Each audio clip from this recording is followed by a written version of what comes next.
Buletin Didik 18 Jun bersama saya Syafri Izan Wahab. Assalamualaikum dan salam sejahtera. Calon Sijil Pelajaran Malaysia SPM dan Sijil Tinggi Persekolahan Malaysia STPM 2021 akan menerima suntikan vaksin Pfizer-BioNTech bermula bulan depan. Menteri Penyelaras Program Imunisasi COVID-19 Kebangsaan, Khairi Jamaluddin berkata, proses suntikan berkenaan dijangka dilaksanakan di sekolah yang akan dijadikan pusat pemberian vaksin PPV. Menteri Pendidikan wants the option, ini belum diputuskan oleh MKN lagi, tetapi he wants the option to send the exam students tingkatan 5 dan tingkatan 6 back to school mungkin pada akhir bulan Julai ataupun bulan Ogos, bergantung kepada kes-kes penularan. So if that's going to be the case, saya kena bagi suntikan kepada mereka pada bulan Julai. Beliau berkata demikian pada sidang media selepas mesyuarat Badan Bertindak Program Imunisasi COVID-19 Kebangsaan peringkat Pahang. Turut hadir Menteri Besar Pahang, Datuk Seri Wan Rosdi Wan Ismail. Semalam, Menteri Kanan Pendidikan Datuk Dr. Razi Jidin berkata, cadangan kementerian itu agar murid yang menduduki peperiksaan awam diberi keutamaan untuk divaksinasi telah dipersetujui oleh Jawatan Kuasa Petugas Khas Imunisasi COVID-19 CITF. Ini berikutan bahagian Regulatori Farmasi Negara NPRA telah meluluskan penggunaan vaksin Pfizer-BioNTech untuk golongan berusia 12 tahun ke atas. Permohonan ke Program Matrikulasi Kementerian Pendidikan KPM bagi lepasan SPM 2020 dibuka semula mulai petang semalam. Pelajar yang layak boleh memohon dan membuat permohonan kerana tarikh tutup adalah pada 22 Jun. Pemohon yang telah mendaftar boleh melakukan kemaskini maklumat di laman sesawang berkenaan. Permohonan adalah percuma dan tidak memerlukan pembelian nombor PIN. Sebarang pertanyaan atau aduan berkaitan permohonan boleh diemailkan kepada mohon.matric@moi.gov.my atau hubungi talian tertera. Keputusan permohonan akan diumumkan pada 8 Julai depan pada jam 3 petang melalui laman sesawang terbabit.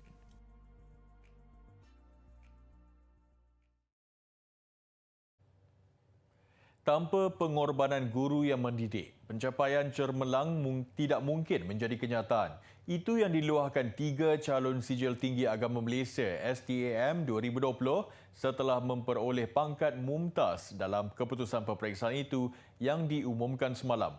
Mereka ialah pelajar dari Mahat At-Tarbiyah Al-Islamiyah Matri di Tanjung Berseri dekat Padang Besar, Perlis. Biarpun semakan keputusan itu boleh dilakukan secara online, namun majlis pengumumannya tetap dilakukan secara langsung menerusi aplikasi StreamYard Live dan diikuti oleh semua pelajar yang kebanyakannya dari luar negeri Perlis. Mereka yang berjaya mendapat grade mumtaz berkata, rahsia kejayaan terbesar adalah menjaga hubungan dengan Allah dan memberi tumpuan pada subjek yang lemah. Pertama sekali, yang paling pentinglah kena dari segi hubungan hati dengan Allah SWT itu memang tak ada soalan. Itu yang pertama sekali. Lepas tu dari segi teknikalnya kita kena tahu apa yang kita lemah dan kita fokus apa yang kita lemah.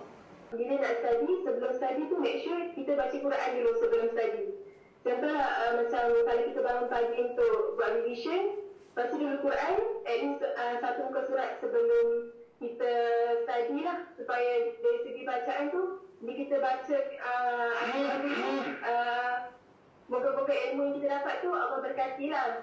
Walaupun masih menunggu keputusan dari universiti tempatan, namun mereka masih mendambakan peluang untuk melanjutkan pelajaran ke luar negara. Kalau nak kata sambung belajar tu masih dalam ni lah perbincangan lah kan. Hajat tu nak ada anak keluar negara juga. Sebab ada kakak-kakak mesti kan kalau boleh nak sambung terus kat sana lah. InsyaAllah. Tapi semata izin Allah lah. Menurut pengetuanya, Ustaz Abdul Hadi Osman, seramai 23 calon dari sekolah itu mendaftar untuk STAM 2020. Bagaimanapun hanya 17 calon berjaya mendudukinya akibat kekangan pandemik COVID-19. Daripada jumlah itu, 14 calon berjaya lulus, manakala 3 lagi gagal. Dalam nada sedih dan linangan air mata, Ustaz Abdul Hadi yang pernah dianugerahkan tokoh guru peringkat negeri amat mengharapkan agar anak didiknya dapat memperlihatkan akhlak yang mulia dan mengerjakan sesuatu dengan hanya mendapatkan keredaan Allah. Jadi kami, Ustaz bagi pihak Menteri, Sekolah Menteri mengucapkan tahniah lagi sekali kepada anti, mudah-mudahan berjaya untuk menyambut pelajaran. Kami nakkannya kelak menjadi rijal atau menjadi orang yang boleh menyampaikan balik ajaran agama ini kepada masyarakat, insya-Allah. Kepada mak ayah, terima kasih kerana sudi menghantar mereka ke sekolah ini yang dalam kampung. Wallahualam. Untuk rekod, pada 1991, Matri pernah dianugerahkan sebagai sekolah yang memperoleh keputusan Sijil Tinggi Persekolahan Malaysia STPM terbaik seluruh negara.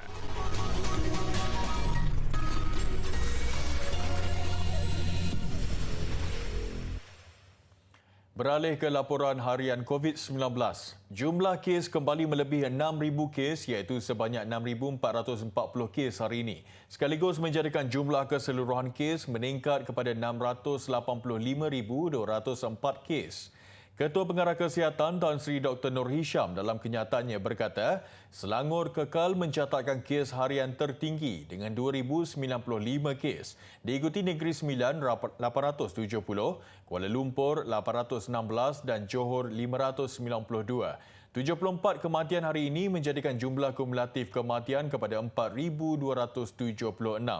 Kes sembuh pula 6,861, manakala jumlah yang dirawat di unit rawatan rapi 894 dan yang memerlukan bantuan pernafasan adalah 451. Rakyat diharap agar kekal bersemangat dan terus berjuang dalam mengharungi cabaran pandemik COVID-19 ketika ini. Perdana Menteri Tan Sri Muhyiddin Yassin berkata kerajaan akan terus melakukan apa yang termampu bagi membantu rakyat yang terkesan serta mengeluarkan negara daripada kemelut itu. Jangan kita rasa lemah semangat. Jangan kita berasa mau berundur atau tunduk kepada apa-apa cabaran yang berat yang sedang pun dihadapi oleh negara kita ini.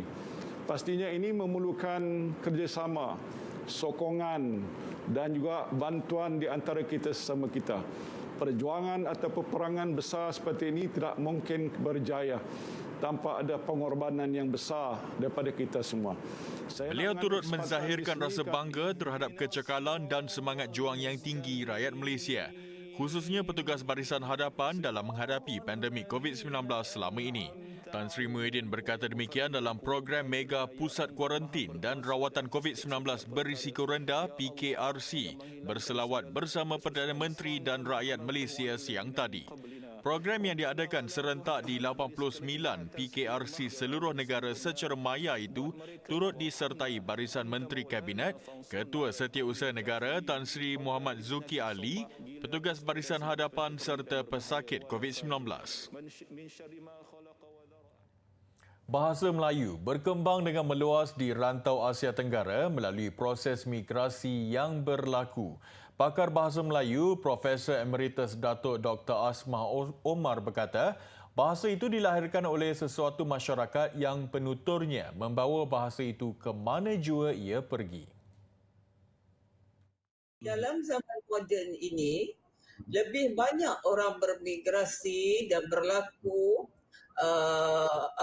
keadaan-keadaan sosiopolitik tertentu di dunia yang membuat orang berpindah dari negara ke negara melangkah lautan, melangkah gunung dan sebagainya. Dulu kalau orang pergi ke tempat-tempat lain, itu kerana mereka hendak mencari makan. Tapi kalau kita lihat keadaan sekarang, tidak ada negara di dunia yang tidak ada orang lain dari negara lain yang bermastautin di dalamnya. Beliau berkata demikian dalam sidang maya rancangan bicara karyawan, bahasa Melayu dan penyebarannya di Dataran Asia Tenggara, anjuran Dewan Bahasa dan Pustaka DBP. Tambah Profesor Emeritus Dato' Dr. Asmah, maju dan surutnya perkembangan bahasa Melayu itu dalam sesuatu komuniti, tanggungjawab semua pihak. Ilmu pengetahuan ni tidak ada tuntasnya. Ya? Jadi kita harus perhatikan. Bagi saya, tiap-tiap kali saya lihat sesuatu, macam dulu waktu duduk sekolah dulu, taklah kita kira nak dapat periksa, dapat A semua kan. Lepas tu dah jadi kita kena buka mata sikit. Itu saya selalu kata kat student saya, kalau dia orang balik ke Kelantan, Terengganu, tengok. Kerana bagi saya, tiap-tiap perkataan itu ada sejarahnya. Justru, orang ramai katanya harus memikul tanggungjawab memartabatkan bahasa yang dipertuturkan agar bahasa Melayu terus kekal menjadi pilihan masyarakat dunia.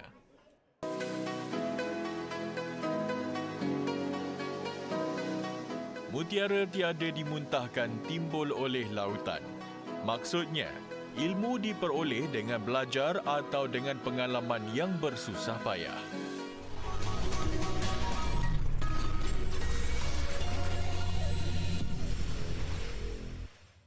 Sekumpulan 35 nelayan menerima rezeki melimpah ruah selepas menemui muntah ikan paus. Muntah mamalia berkenaan ditemui pada kedudukan 26 km dari pantai selatan Bandar Aden, Yaman. Ia dijual pada harga $1.5 juta atau kira-kira 6.2 juta ringgit kepada seorang ahli perniagaan yang berpangkalan di Emiriah Arab Bersatu UAE. Lazimnya, muntah terbabit akan menjadi salah satu bahan minyak wangi premium yang mencecah sehingga ribuan ringgit sebotol. Wang itu kemudian disalurkan kepada penduduk miskin di kawasan kejiranan, sementara bakinya dibahagikan sama rata bersama 35 nelayan.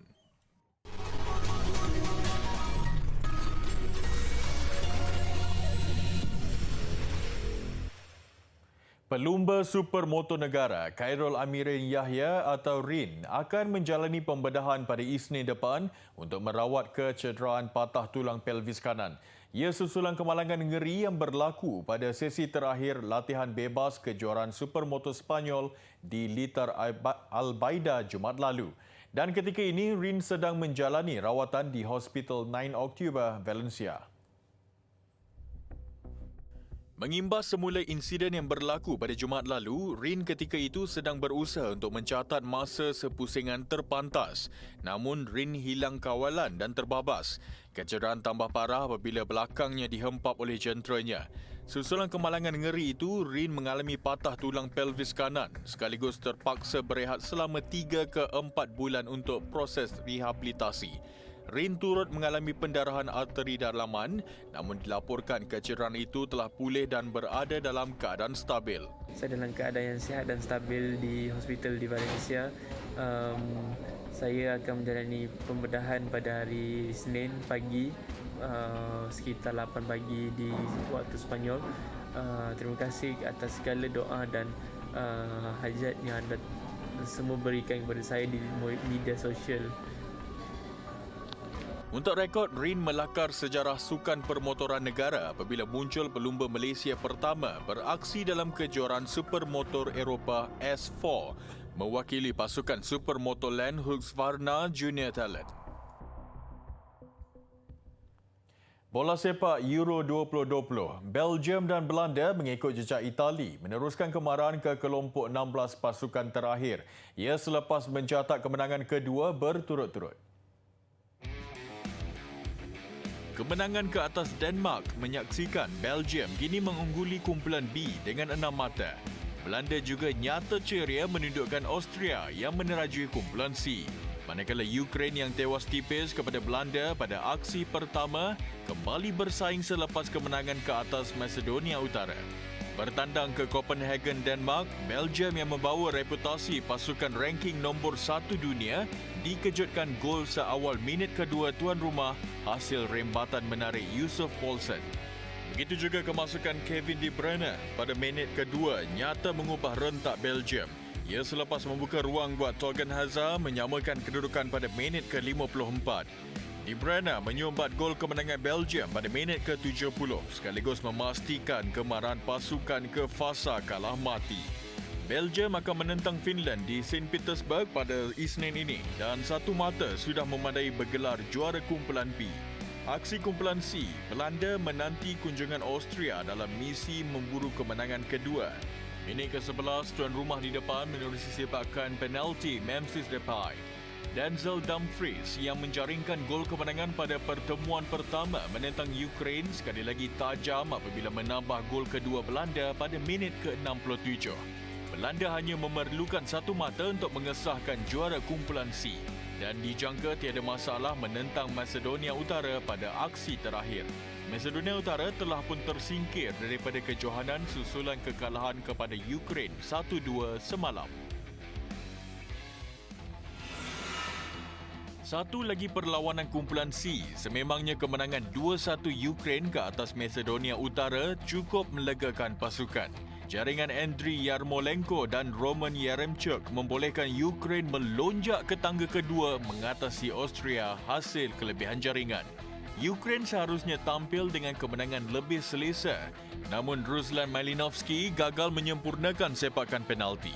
Pertemuan Ukraine dan Austria pada Selasa ini paling dinanti untuk mengiringi Belanda ke kelompok 16 pasukan terakhir. Beralih ke perkembangan bola sepak Copa America. Saingan kumpulan A menyaksikan tuan rumah Brazil meraih kejayaan kedua berturut-turut. Peru menjadi mangsa kali ini dengan Brazil menang besar 4-0. Tuan rumah di depan seawal minit ke-12 menerusi percubaan jarak dekat Alexandro. Minit ke-68, pemain sensasi Neymar menjadikan kedudukan 2-0. Memasuki minit-minit akhir permainan, Brazil menambah 2 lagi gol. Masing-masing pada minit ke-89 yang disudahkan Everton Ribeiro. Disusuli jaringan Richarlison pada minit kecederaan untuk kemenangan 4-0. Brazil yang mengungguli kumpulan A dengan 6 mata akan menentang Colombia pada perlawanan ketiga nanti.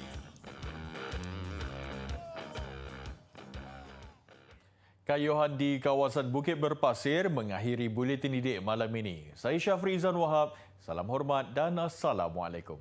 Selamat malam.